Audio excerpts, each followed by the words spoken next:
As of today, paracetamol pack sizes will shrink significantly. Sales of the common household drug will be limited to just 16 tablets per box, down from 20. The ruling from the Therapeutic Goods Administration is in an effort to curb intentional overdoses. For more, we welcome Sunrise GP, Dr Ginny Mansberg. Morning, Gin. Hi. OK, it seems that there are some mixed feelings about this because supporters are really welcoming the changes, saying that it's a step towards safer use of the medicine, but then there are critics as well, arguing that it'll make it harder to access for those particularly that are in intense pain. Where do you sit? So I think I've got good news for people who really need access to the paracetamol, and I really want to validate that. You can still get it, and you can get it from all the places you used to be able to get it. The packs will just be a bit smaller. If you want a bigger pack, you can still get that. You just need to talk to your pharmacist. It's sitting behind the counter at the pharmacy. That's all you need to do. It's not really changing things. On the flip side, what we know from research, and I actually found this quite surprising, but in countries that have smaller pack sizes of paracetamol, we have less admissions to hospital and fewer deaths from paracetamol overdose. Now, that is really significant. And in the UK, where they did this exact thing, they actually saw a 43% reduction in paracetamol overdose-related deaths. Huge, it's huge, yeah. OK. Moving on, this is a really interesting topic. We wonder where you sit on it. A TikToker has taken to social media claiming that they have a brilliant hack for avoiding, quote, medical gaslighting, which is a term that refers to if you are feeling that your symptoms are being dismissed or downplayed by doctors. Specific phrases that will make doctors listen to you. This is having a significant impact on my quality of life. This is having a significant impact on my partner's quality of life. It is keeping me from doing normal day-to-day activities. I have had to take time off work because of the symptoms I am experiencing.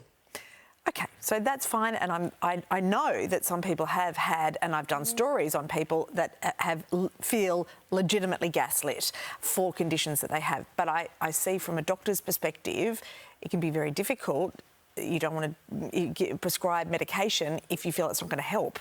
Exactly. So I think we do need to acknowledge that it does sometimes happen, and I think there are some structural issues, the way the Medicare is developed, where sometimes you need to have 6 minutes to see a patient, and no one's going to feel heard in 6 minutes, even if you're seeing, you know, your accountant or a lawyer or anything.